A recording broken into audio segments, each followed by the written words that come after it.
Yes, great. So we talked about gradient descent, and we did these experiments in PyTorch where we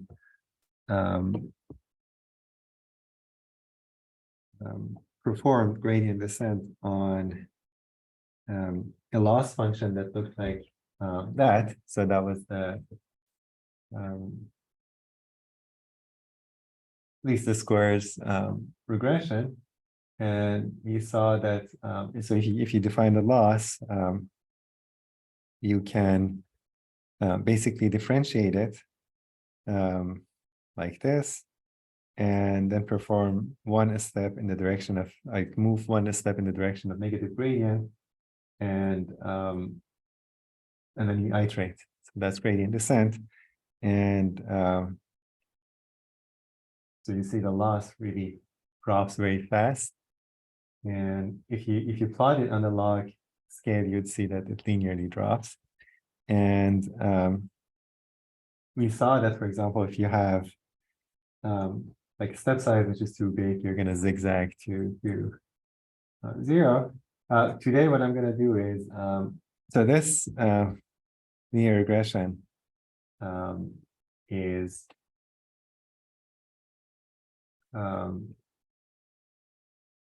easy to solve, right?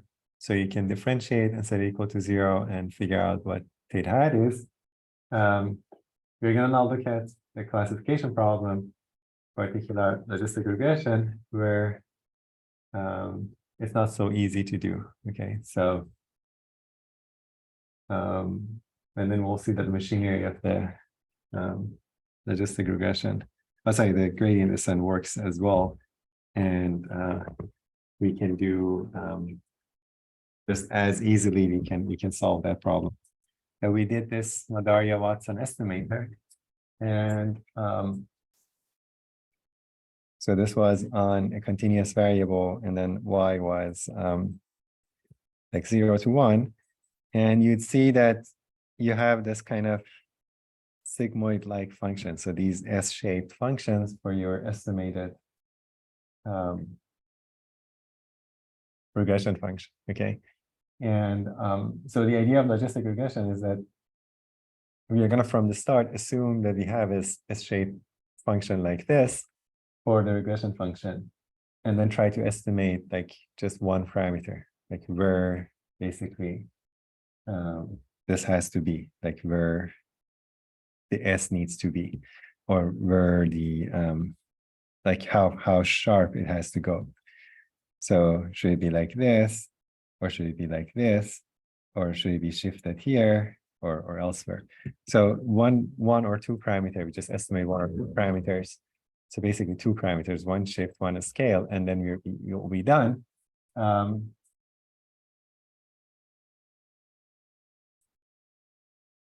So let's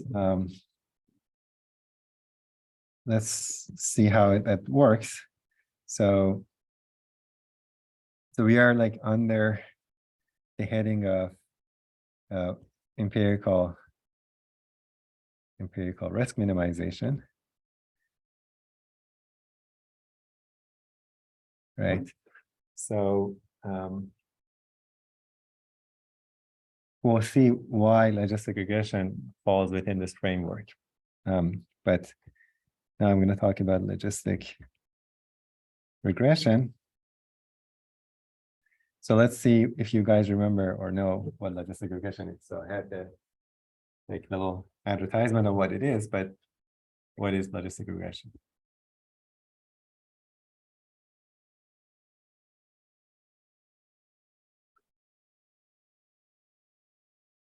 Anyone remembers?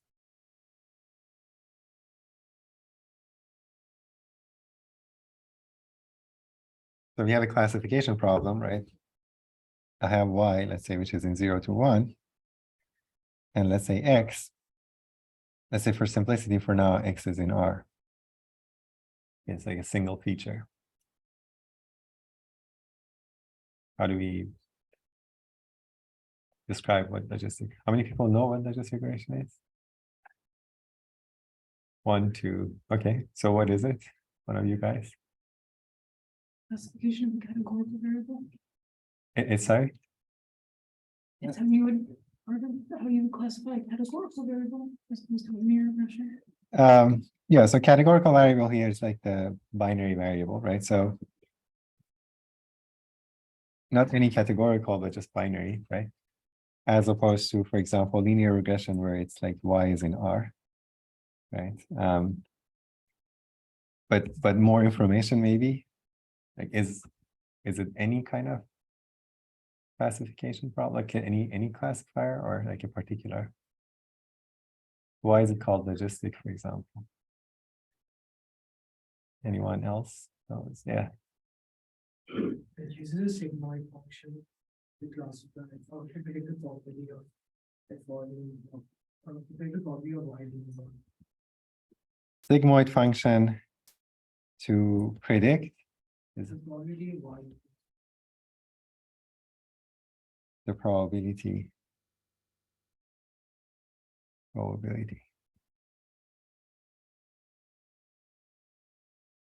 It's close, yes. So can we like write it mathematically? It's not predict, but let's say model. Yeah, predict is good, but I'm going to write model. You're going to model the probability of y equal 1, but you can predict it basically for new data points, right? So I'm going to model the probability that y is equal to 1, and we write it as x is equal to x. If you recall, this had a name for us. What is the name of this object?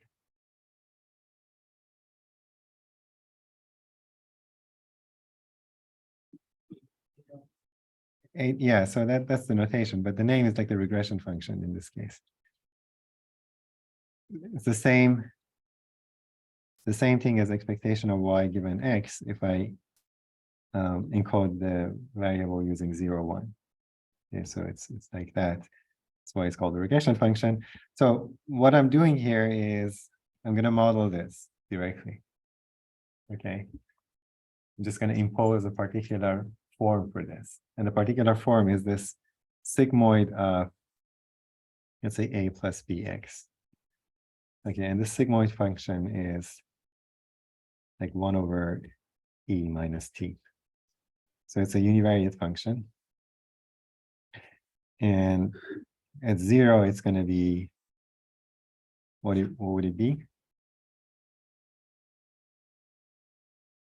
It's going to be 1/2. At infinity, what would it be?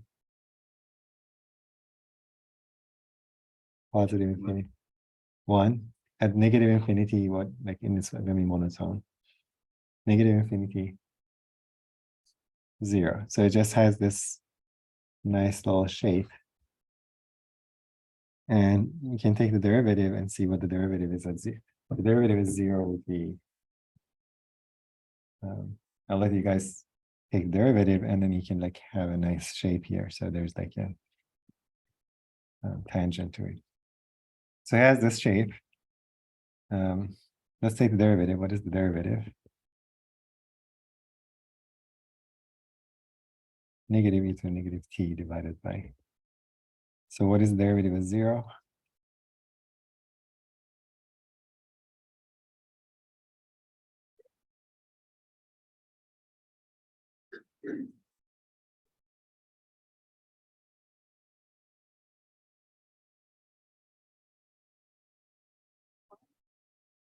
Sorry.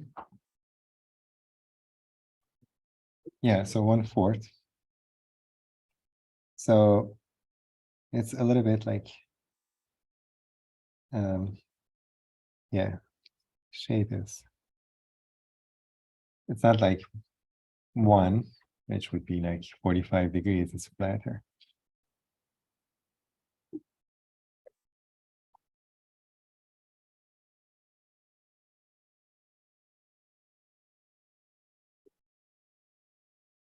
Did I take the derivative correctly? You guys can verify if I was correct or not. So, but that's the thing. So the way that I model this is that there's this nonlinear function applied to this, and it makes a lot of sense because you saw, for example, in the example that we had, the regression function turned out to be something right like this, and for that example, for example, it makes a lot of sense to model it like this. So why do I need A and B here? Because I want like this might not be like the. So you can see that if I was just a sigmoid, the decision boundary would be at 1/2. So the threshold is at 1/2, and the decision boundary would be at 0, but there's no reason why it should be at 0. So we need this extra shift. And this B is gonna change what? It's going to change how sharp it is going to transition. Okay, so I'm going to change the sharpness of the transition and the location. That's what I'm going to do. But that's like what logistic regression is in the univariate case, right? So this would be like, there's going to be some like x0 here, and there's some level of transition that we have. So you shift it and you change B, you can get different like shapes, right? It could be very sharp, like this, or and then you can change A to change x0 or x0. So one thing, so any questions? So logistic regression is basically like a parametric model for the regression function in the classification model. So you're going to impose this. This could be a very complicated function, but we just model it like that. So what it cannot do is like it can't model situations where this goes up and down and up and down. This could be a perfect regression function classification. So it's not going to model something like that. So this, in this case, decision boundary would be like disjoint set. So here and maybe here and here. So if your classification problem is like this is not going to work. So the way that this works is always going to be like, you can see the decision boundary is going to be just to the left of something, right? So to the left of x0, it's one class, x0 class. To the right, it's going to be class 1. So if you can do this, then logistic regression could work. Okay, questions? So what we can do here is we can write it as like AB transpose 1x, right? And from now on, I'm going to call this x, and I'm going to call this theta. So this would be sigma theta transpose x. So is this familiar? Is this familiar to people?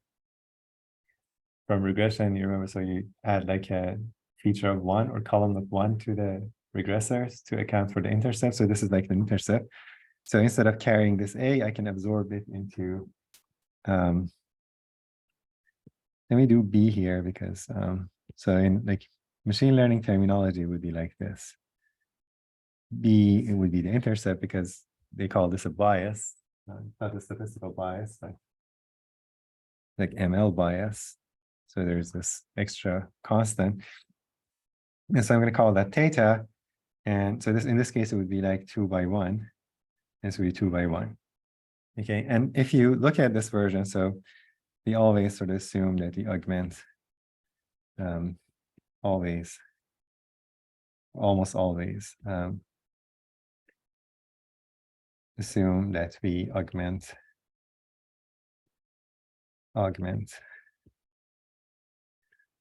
the features with a one feature.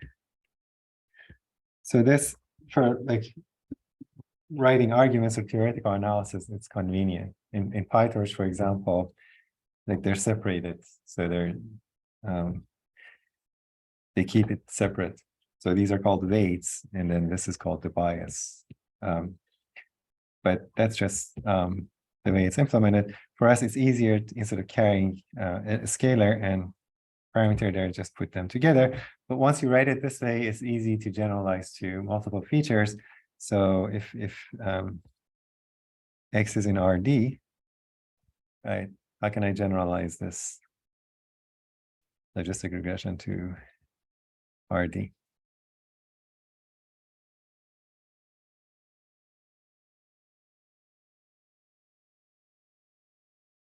I'm just going to write the same thing. Pretend that this is in RD and this is in RD.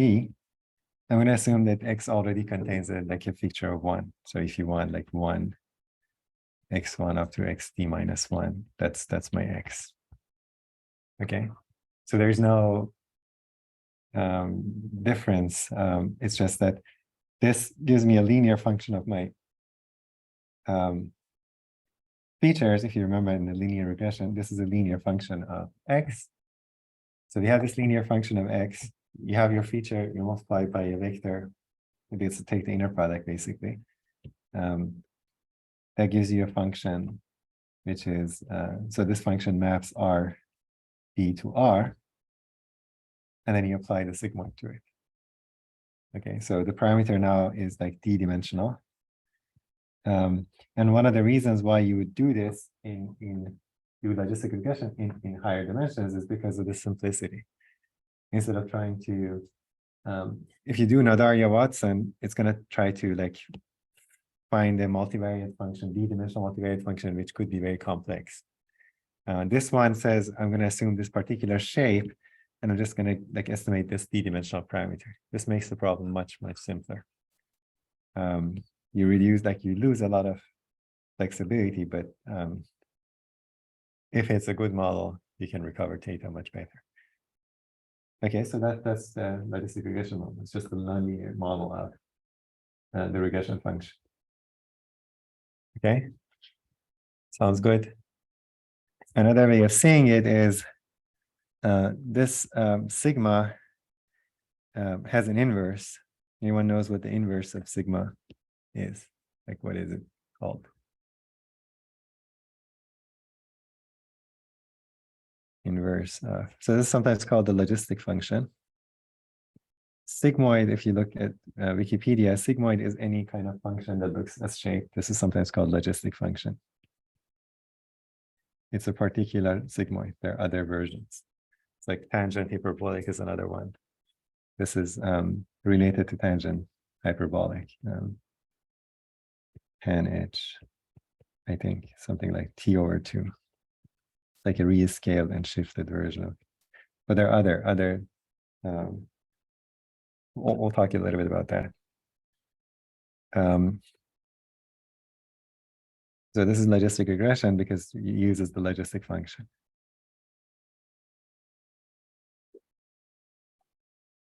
Right.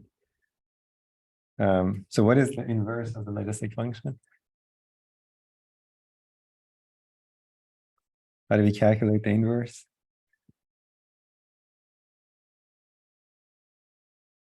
So you set it equal to P and solve for P. That would give you the inverse, right? I'll let you figure it out. Do you want to figure it out now or later? It will be something like log T divided by 1 over P. Okay. So if I do like apply sigma to it, you can see 1 plus e to the negative log would be like 1 over negative log p over 1 minus p. I would get 1 plus e to the log 1 p over p, and this would be just 1 minus p over p, which would be,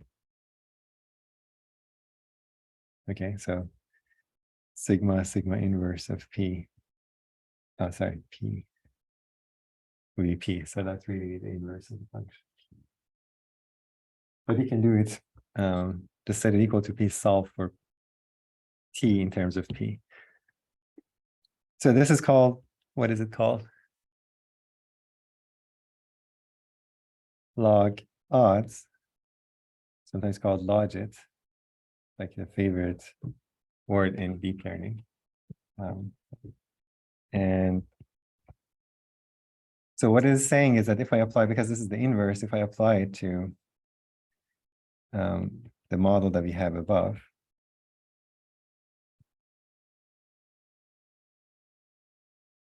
y equal 1 given x is equal to x,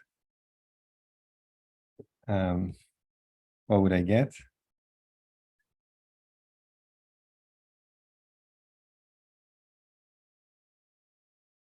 I get sigma inverse applied to sigma theta transpose x,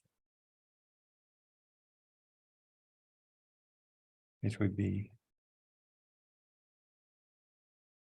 just theta transpose x because of the inverse function. So if you apply an inverse of a function to a function, it would just go away. So this shows that the log odds in logistic regression is a linear function of x. That's another way of saying. So you apply a nonlinear transformation to this probability of y equal 1 given x. So this is saying the log odds. So the odds are the ratios of the probabilities, basically. This would be 1 minus that would be probability of y equals 0. So the ratios of having probability 1 to probability of like class 1 versus class 0, the log of it is linear. So that's logistic regression. Okay, it assumes that the log odds is linear. I can't assume the original one is linear. Why can I not assume that the original like regression function or original probability of y? Why can't I just drop this? Say the probability is in like a linear model. You know that like y is a linear function of x plus noise. Why can I not do that? Why do we need the sigma here?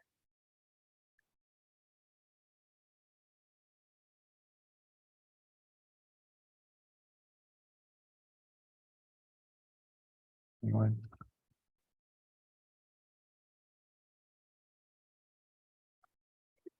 Can I define a model like this? We like linear models, so why not do something like that?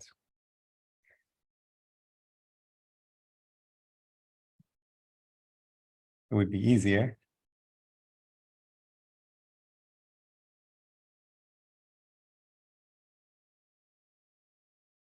Why don't we do this?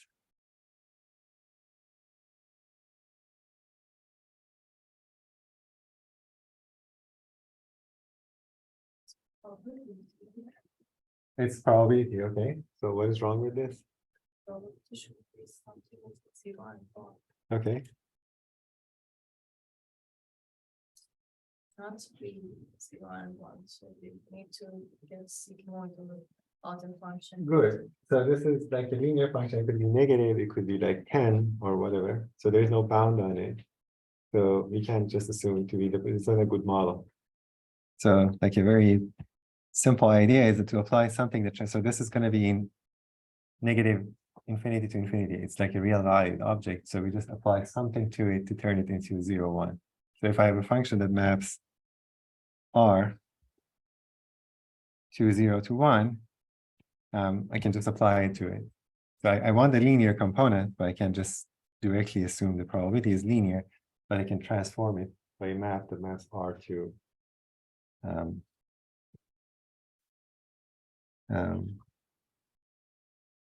not necessarily in 0 to 1. So that's not a good model for probability.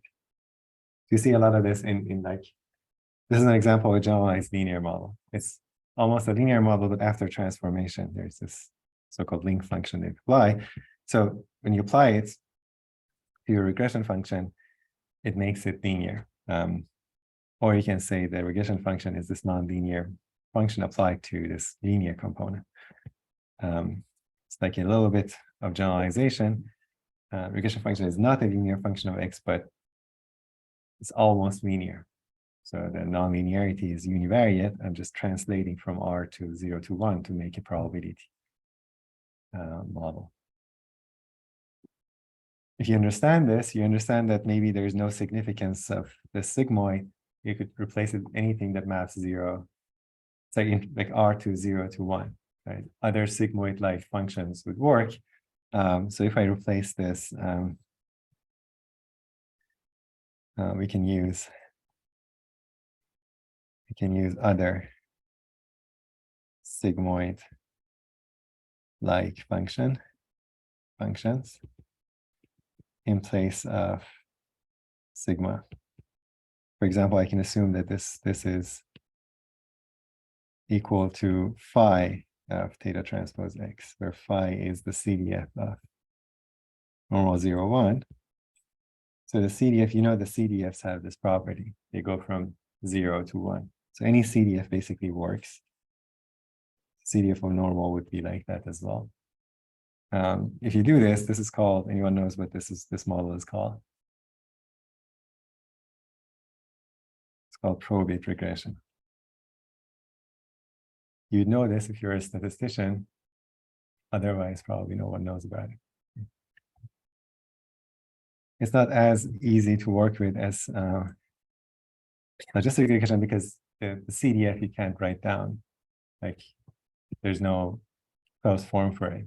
Numerically, you can calculate it, but you can go crazy here, just replace it with anything that you want. This gives you a different kind of model. Qualitatively, it's the same behavior, has the same behavior. It's just a side note.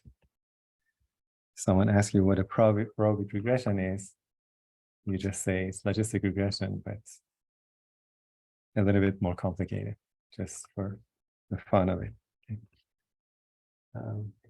Replace the logistic with the CDF. Okay, this was a side note. Not gonna work with this. Questions?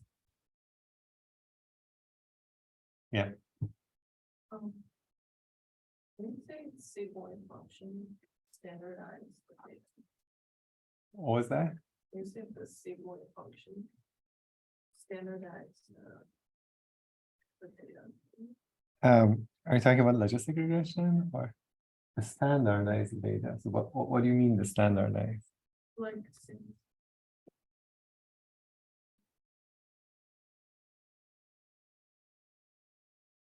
So the data here is, we're going to see a training data, both X and Y, right? What are we standardizing here? The data just comes, okay. We can, for example, you can generate from this model. So if you want to generate from this model, you might do it like in PyTorch or like you can do it in R. So you fix some theta, fix the theta star, and then you have your x's, so draw your x's from some distribution. This is just giving you the conditional distribution of y given x. So you need a marginal distribution for x, which could be anything. So this model does not completely specify a generative process for your data. So you have to like couple it with a distribution on x. For example, it could be a Gaussian or like some other complicated distribution. So you draw the x's. If you know the theta, you fix your theta. Given the x's, you can draw the y's, and then now you have a complete data set. Okay.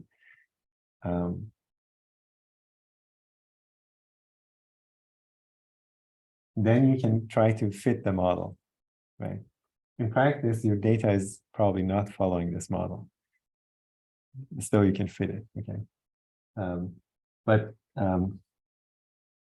there is a way to generate from this, and I'm going to show you.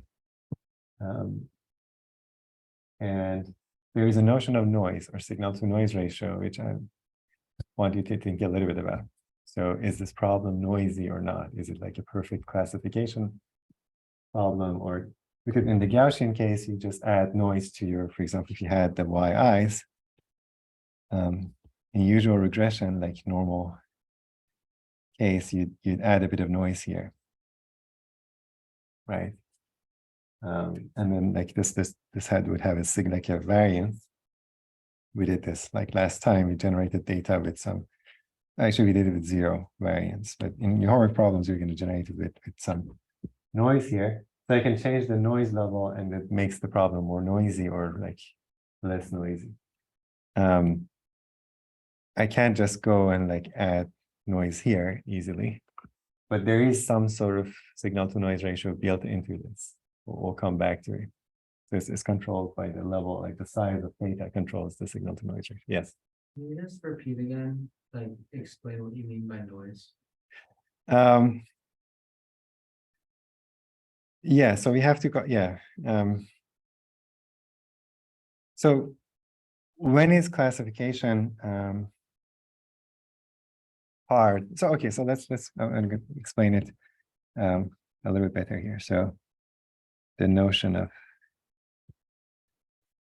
noise in logistic regression. So first, let's try to see what kind of like data we get. Let's say I have a, I want to plot like the scatter plots that we were plotting. Let's say I have x is two-dimensional. Let's say x is in RD. I'm going to assume that d is equal to 2. So x is going to be in RD, R2. And then theta, let's say theta star is also in RD. This is our true. Say d is equal to 2. So this means that theta star is also R2. So what I'm going to do, I'm going to generate a sequence of training data, xi, yi, I from 1 to n, from this model. Y given x, this is like the population level, sigma theta star x. Okay, so what it means is that we're going to have, I can't, as I mentioned, I can't generate from this. So let's say I generate, I have to specify what the distribution of x is. So I'm going to say x, for example, is normal, which means 0. And I2 here, I is, what is I? This is like a multivariate normal. So 0, 1, 0, 0, 1.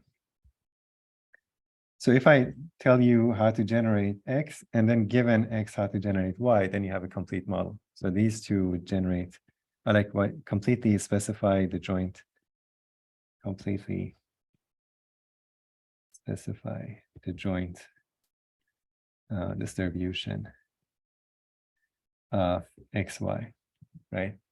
Just giving you the logistic model, you can't generate from this. So it's not the generated model. And it's called discriminative model, say discriminative classification model.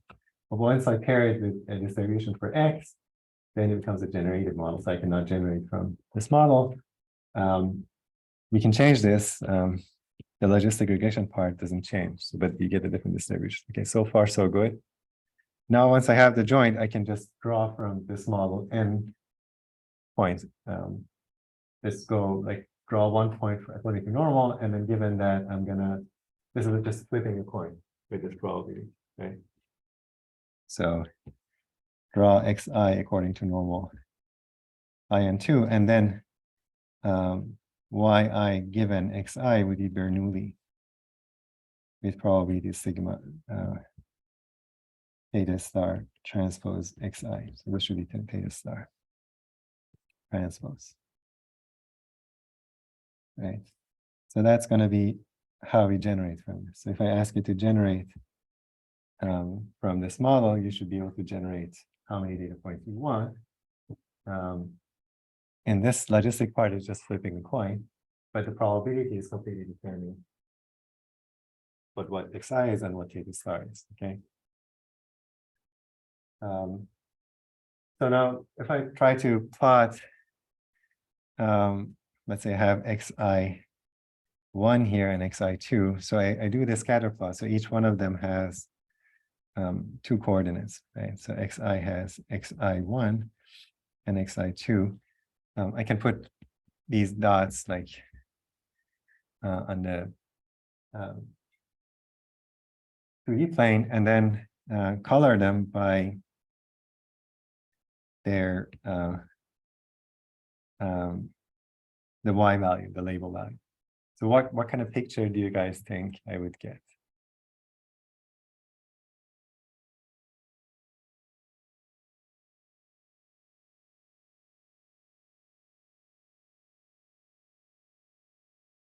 So would I get something like crazy like this? So these are going to be blue and maybe the red is inside. Is this something very complicated? Something like the shape that we saw for the breast cancer data. Will we get something like that or something more simple? So let's think about what this is going to do. So the let's see what the location of the decision boundary would be. Then you would do. So the marginal distribution is going to be Gaussian, right? So if I don't color them, so if I don't color the points, what would I get? I get a bunch of points that are distributed as a bivariate normal distribution with I hope people remember this. This is a bivariate normal, right? Just remember this. So what is normal 0i? So this 0 is two-dimensional. It's really saying normal.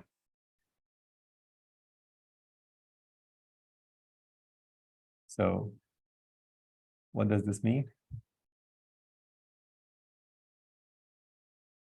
It's a bivariate normal distribution. Mean is 0, 0, 0. Covariance is identity. What does that mean? The variances are 1, right? The covariance is 0 in a Gaussian family. The covariance being 0 means they're independent. So the two coordinates are independent standard normal. So because the marginal distribution of x is normal, ignore y. If I just plot these xi's, what would I get? What kind of shape would I get? Have you ever plotted a point cloud of a bivariate normal distribution? Does it look like it? So draw from bivariate normal, just put the dots on the plane. How does it look like? Circle. A circle. A circle like this? Isn't right distribution, but the shape is a circle. Okay, so circular, right? That's the idea. So yeah, so circles would be level sets of the Gaussian. So it would be has a circular symmetry. It would be more dense around the origin. And as you go out, less points. Right? It's random, but not uniform. Right? Around the origin will be more because that's the peak of the normal. Right? Centered at 0. So the level set of the Gaussian would be a circle. So this level set of the density would be circles. But more mass is going to be here. So there's a lot of points there, less as you move out. Right? But there is a circular symmetry. So it's a circular symmetry. If you just rotate the picture, it looks the same. Whereas if this was, so what would it look like if it was 1 and then 0.9 here? Covariance 0.9. What would you think the plot would look like?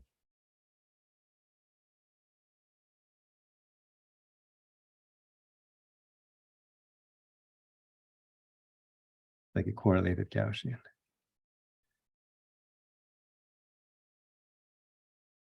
Would it be circular symmetric? It's sometimes called rotation invariance of this distribution. Or circular symmetry. Or spherical symmetry, because in general it would be a sphere. Canonical, normal 0i. But if they're correlated, let's say correlation is 0.9, what would it look like? Yeah, so it would be more like an ellipse, ellipsoid, close to a diagonal. So in the extreme case, when this is 1 and 1, they're going to be on the diagonal because they're going to be equal. But it would be more close to this. Again, more points near the origin than outside, but it wouldn't be circularly circular symmetry. It doesn't have circular symmetry. Okay, so the marginal distribution depends on how you draw xi's. Okay, so I'm drawing from Gaussian. we could have done much more complicated things, but if I draw from this, it would look like that. If I draw from that, it would look like this. So this part doesn't have anything to do with the logistic regression model. Everyone happy with this? So they understand. Correlation means like the coordinates are like very like they vary together. So if this is like 5, then they're more likely that this is close to 5. In the extreme, when this is 1, it would be like on the diagonal, like 45-degree line. Okay, so now I have that. So now what happens if I try to color the points? So if I color the points, so the standard plot would look like that without colors. When I put the colors, the color will be the labels of the points that are going to be yi's. And then you could imagine what the decision boundary is. So if I figure out what the decision boundary is, or what the decision sets are, basically, let's think about this. What is the probability of, let's say, we usually decide when this is bigger than 1/2 that 1 has occurred. So this is our decision rule, for example. So if I look at the set x such that eta x is bigger than 1/2, this would be the set that I'm going to decide, like whenever I see a new point, I'm going to assign a label 1 to it, right? That would be my optimal decision rule. So let's figure out what these sets are. So what is, let's say the decision boundary would be, so decision boundary.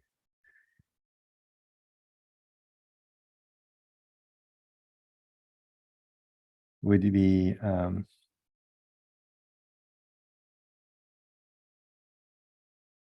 the set of all x such that eta x is equal to 1/2.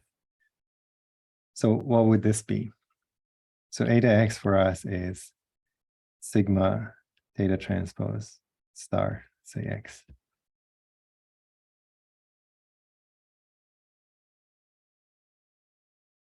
So what happens if I set it equal to 1/2?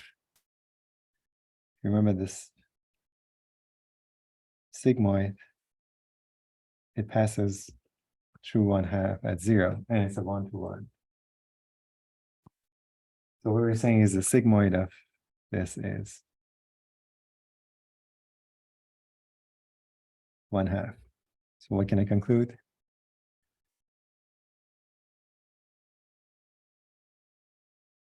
What should be the argument?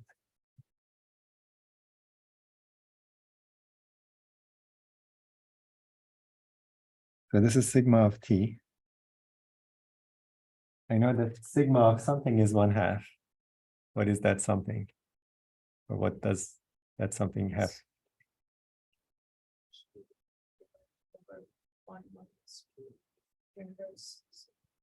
Okay, so if you want to do it the hard way, we can do like apply the sigma inverse to both sides, right? You could see it from the shape. Right. Okay, so this is like going to be theta star transpose x. Sigma inverse of 1/2, this is going to be log p over 1 minus p, which is 0, right? But from the picture, you also see if something is like the sigma, like logistic function of something is 1/2, then that something has to be 0. There's no other choice. Just cuts it at 1, like 0. So in the end, if eta x is 1/2, so this is the set of all x's such that theta star transpose x is 0. So that's the decision boundary. And so there's the set for which we, like the optimal classifier decides that's in class 1. This is going to be bigger than 0. So if you're bigger than 0 in this quantity, this theta star transpose x bigger than 0, we decide 1. If it's not, we decide 0. So let's say delta star, that's the optimal rule, is going to be 1 if theta star transpose x is bigger than 0, 0 if theta star transpose x is less than 0. What if it's exactly 0? What should we decide, like optimal rule? from your homework problem. As far as misclassification rate goes. Anyone solve that? Think equals 0 does not matter. So whatever you want to do, you can do here. So you can just decide whatever you want. But that's the decision rule. So what is this set? What is the set of all, like what is the decision boundary? Take this set that the set of all x's such that theta star transpose x is equal to 0. If I want to plot this set, what would it look like?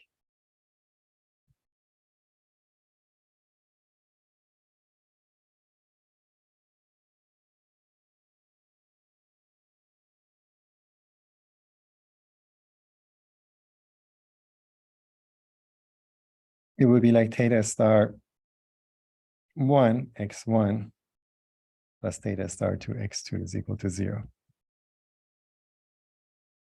The set of all x1, x2 such that they satisfy this equation. Does it look familiar?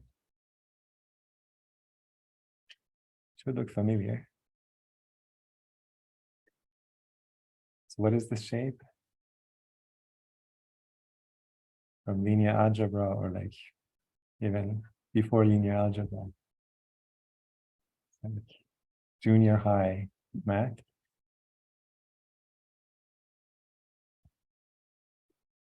What is like if I want to write like 2x plus 3y is equal to 0, what is the location of all the points x, y that satisfy this?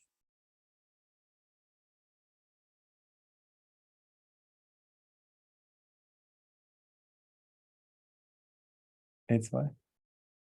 The second. What is the like the name of the mathematical object? Line. Okay, yes. So it's the location of a line. That's what I was looking for. So it's a line that passes through the origin. You can see like 0, 0. And it has a slope, right? So it could be like something like that, or it could be something like that. So what the slope is determined by this theta star. So anyone knows what the relation of theta star is to the slope of this?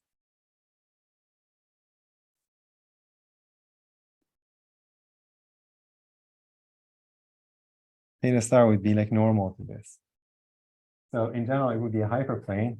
In R2 would be a line whose direction is determined by the location of all the points that are normal, like orthogonal. So this is inner product, right? Theta star x is equal to 0. This is the set of all x's that are orthogonal to theta star. So the direction of theta star, whatever direction is, everything that's orthogonal to this and passes through the origin is the location of a line that's orthogonal to this and passes through the origin. Okay, so if I change theta star, this is gonna shift. If I change it to this, it's gonna move. You can think of theta star moving around this guy. So that's the decision boundary. Okay, so normal to decision boundary. So what is the location of everything that's, so the set of all x's such that that optimal rule is 1 is the set of all x's such that delta, so such that this is positive, right? We decided that on this side, everything would be 1. So what is the location of all the x's for which theta star transpose x is bigger than 0? Like geometrically, what part of the space is that?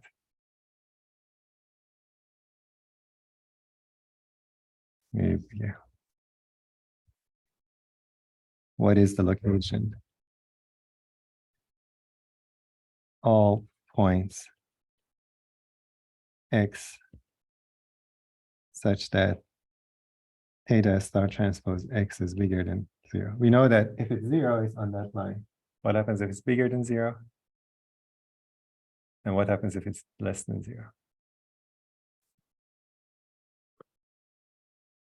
Right, above the line. Above the line, yeah. So this would be one side of the line. this other thing would be the other side. There are three cases. It's either 0, positive, or negative. So it's going to be like basically this line bisects or like trisects the space into three pieces, one on the line, one to one side, the other, and then these are determined by the sign of this and whether it's 0 or not. So to determine which side is above or like below, like one depends. Like in this case, if you pick anything here, it has like a positive angle with theta star, right? And if you take anything here, it has negative angle with theta star. So to this side, we're going to be positive. To this other side, we're going to be negative. So all the points that are here, you want to color them according to the optimal rule. Every point that is here is going to be colored 1, like one color of 1, color associated with label 1. Everything that's on the other side is going to be colored the other color, like 0. Decision would be optimal would be 0. Okay. So the optimal rule, which is the base rule, is going to assign labels 1 to one side and label 0 to the other side. Okay.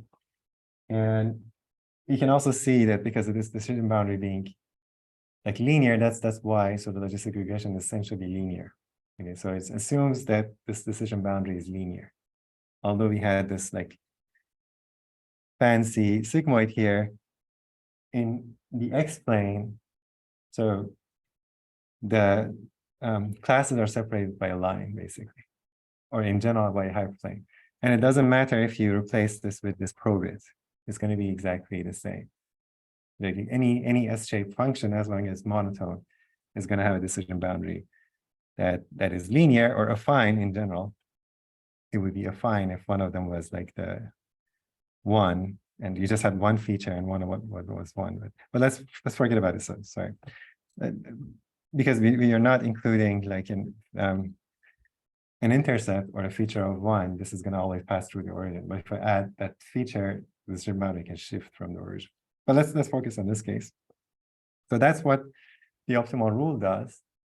But in practice, not everything is going to be like perfect, because when you try to draw from this,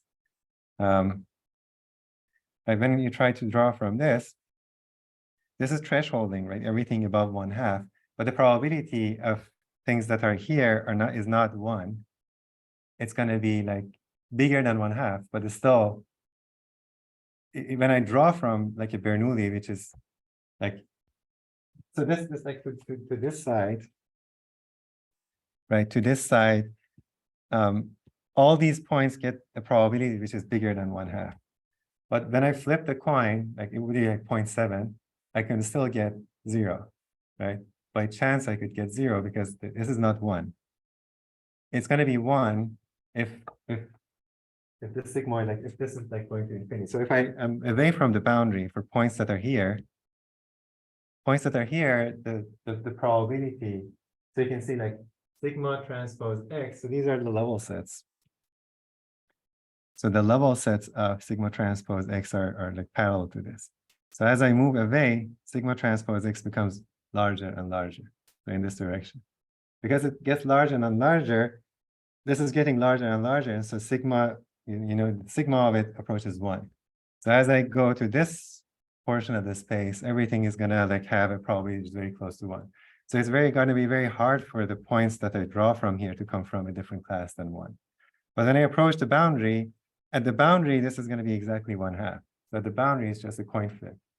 It's slightly away from the boundary is still pretty close to 1/2, like probably like 0.6 or 0.55. It's still like there's a chance that this point is going to get 0 when I flip the coin. So that's the noisy aspect. So, and that depends on how fast this transitions from 1/2. Okay, and that is sort of controlled by how big theta star is. Like so the direction determines the decision boundary, but its size determines the signal to noise ratio. So the norm of it. So if it's like bigger, that would cause that if I move a little bit away from the boundary, suddenly this becomes very large. suddenly like this like saturates at 1, and so like slightly moving away from the boundary, everything would have label 1. If this theta is very small, it takes a while for this to grow, and so this becomes 1.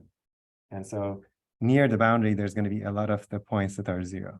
So there is noise built into this model, but it's subtle. It's not, you don't have to add noise to it. It's just you just control it by rescaling theta star. So if I make theta star the same, the direction determines where the boundary is, but if I rescale it, like make it smaller or bigger, I make the separation better or worse. Does that make sense? Okay, so I'm going to do some demonstration to make it like hit the point, but hopefully you understand now there is sort of, this model is a noisy model. So there is noise in the model. You don't need to add noise. I've seen people like try to generate from logistic regression and they add noise by hand. You don't need to add noise by hand. You can, for example, draw from this, and then later flip some of the labels of y randomly, but you don't need to do that. You can just control it by changing the scale of theta star. The model itself like has noise built into it. So now you understand like logistic regression on a higher level, hopefully. Okay, so that's logistic regression. The main thing is the boundary is linear. Okay, so if your data is separated by something like that, this is not going to work well with like vanilla linear logistic regression. You can do some modification to actually work for this using kernel approaches, like you can kernelize logistic regression, but that would be a different story. Maybe we'll get to it at some point. But if your data, like if you look at the breast cancer data, for example, you can see maybe it's good for logistic regression because there's sort of like a line that separates the two classes. So that's a good case. But if your classes are like this, so like one class is here, the other class just surrounds it. So this is not a good case for logistic regression because logistic regression is going to assume that there is some line that separates these two, and this is not a good model. No matter like how you like rotate this line or shift it, you can't like separate these two well. So it's designed for linear separation of classes with a bit of noise or with a lot of noise, but linear separation. Sounds good? Questions? Yes. For the points we draw, but a little bit ago, can be solved by support vector machine? No. Yeah, with kernel support vector machines. So support vector machines, like in the original format, it's still a linear method. So the decision boundary would be linear. But all of these methods can be kernelized. I'm going to talk about that. You can achieve any kind of nonlinear boundary by going to a higher dimensional space. On that space, everything is linear, but when you project back to this space, things become. The support vector machine is not doing that. Hopefully, we're going to talk about that. But what it's going to do is like try to find the separating hyperplane that has maximum margin. It still finds a hyperplane to separate, but the criteria for finding the hyperplane is different than the situation. But like in original form, it's a linear model. So now you might appreciate like the Nadaria-Watson like classification because it doesn't have that assumption at all. Kernel methods sort of can fix this, but hopefully we'll get to that at some point. Maybe SVM as well. But once you understand this, SVM is very similar. Just let's understand logistic regression. SVM is just one step away. Is this good? Everyone happy? Let me show you the pictures, because that would maybe make it more.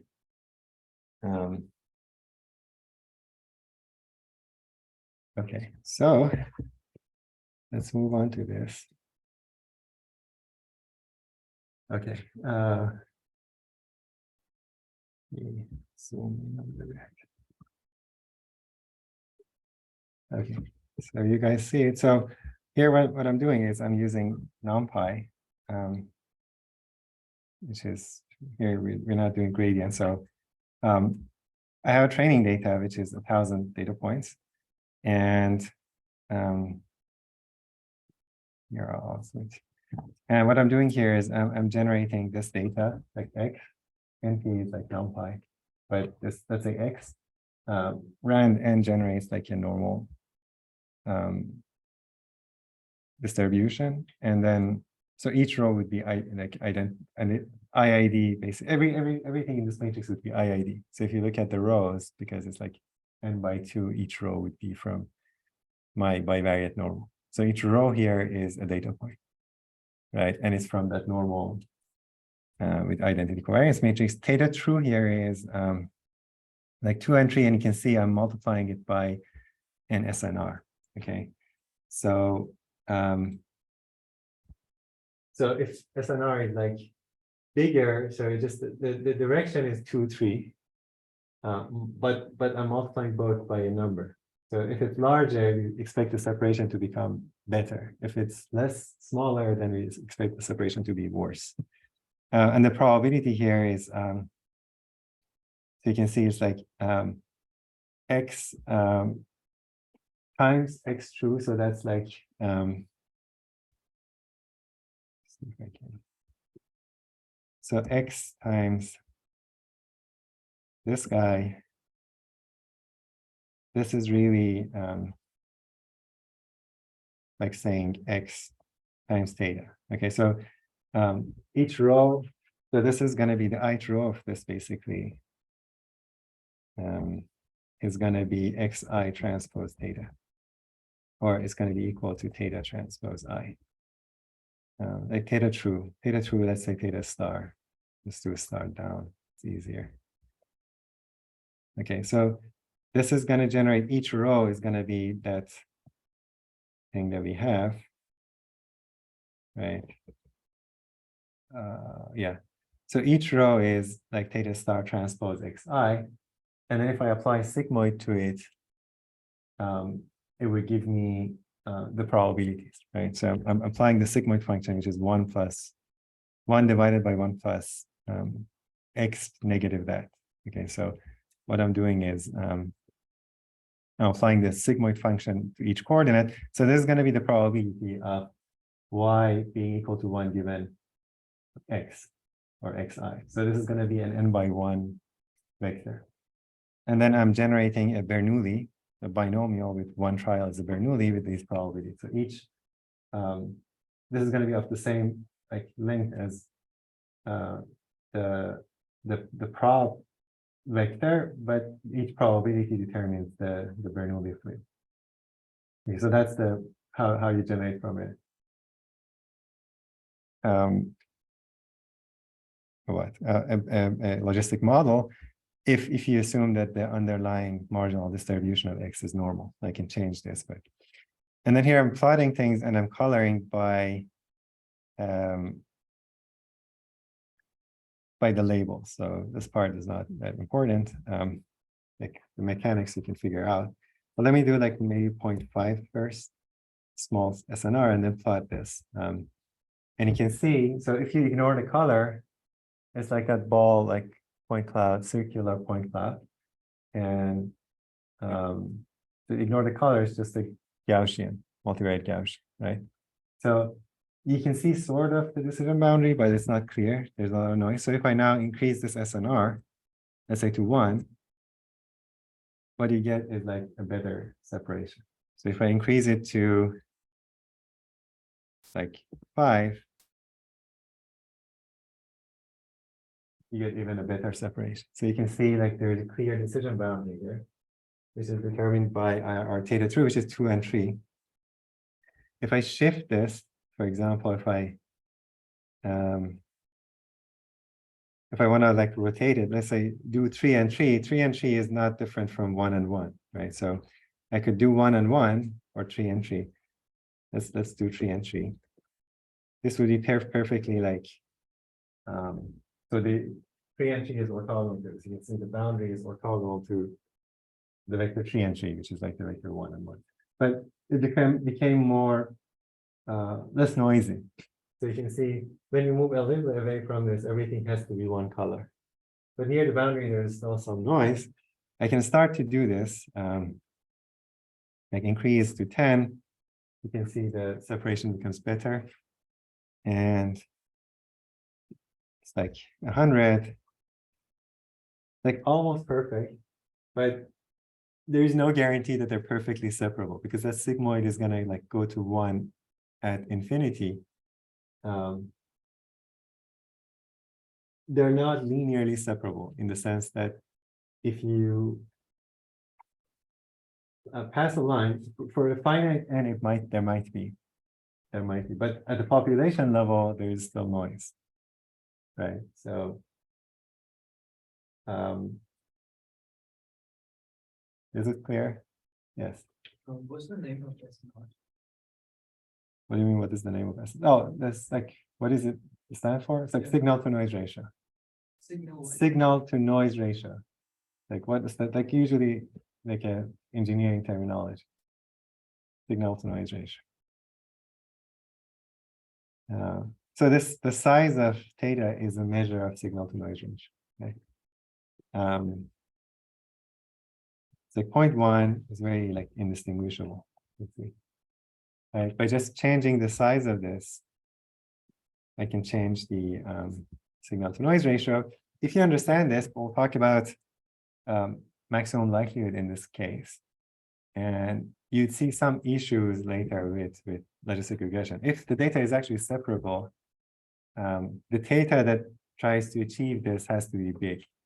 And so if data really is linearly separable, it could be that your theta start to go to infinity to try to achieve this. So if you have a perfect separation, because the logistic model is trying to make things go to the like extremes of the sigmoid, either 1 or 0, you'd see that your theta starts to become pretty big. That's both a feature and a bug, and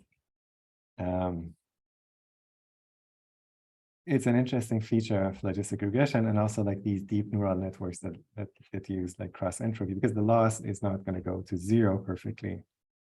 You end up like pushing your parameters to infinity.